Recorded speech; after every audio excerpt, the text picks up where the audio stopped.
Председатель Совета Федерации Валентина Матвиенко поздравила хакасский парламент с юбилеем и поблагодарила за работу. Сегодня состоялась юбилейная сессия Верховного Совета. На ней депутаты нашли время и для рабочих вопросов. Елена Крылова продолжит. Торжественная сессия Верховного Совета начинается, как и любая, с гимна России. 25 лет назад, когда парламент Хакасии собрался впервые, гимна не звучало, да и музыкальный символ был тогда другим.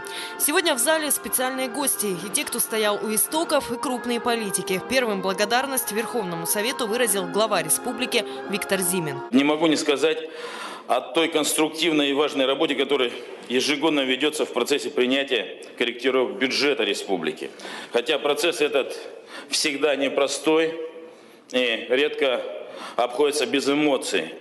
Но вы подходите к бюджетным вопросам взвешенно, ответственно и стремитесь к максимальному учету интересов той территории, которую представляете. Поздравить парламентариев с юбилеем приехали сенаторы от Хакасии в Совете Федерации Евгений Серебренников и Валентина Петренко. Спасибо вам за то, что вы не только профессионально сегодня создаете законы, которые служат России, служат республике, служат каждому конкретному человеку, но самое главное, понимаете, что от нашей всех здесь присутствующих коллективной ответственности зависит мир и покой на земле. Сразу после торжественной части депутаты приступили к работе. Повестка 35-й сессии состояла из 17 вопросов. Среди них кадровые перестановки. Кресло руководителя секретариата занял депутат Валерий Старостин.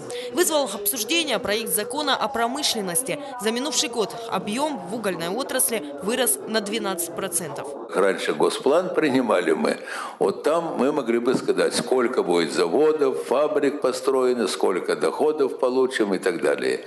Этот закон технологичный, связанный, как будет у нас проводиться промышленная политика, как будем мы размещать производительные силы, на каких условиях, может стимулировать экономически, как угодно. Штрафы за неприсмотренный скот станут в 2 раза больше. Сегодня депутаты приняли в 2 чтениях проект закона. Предполагается, что санкции вместо 1,5 составят 3000 рублей.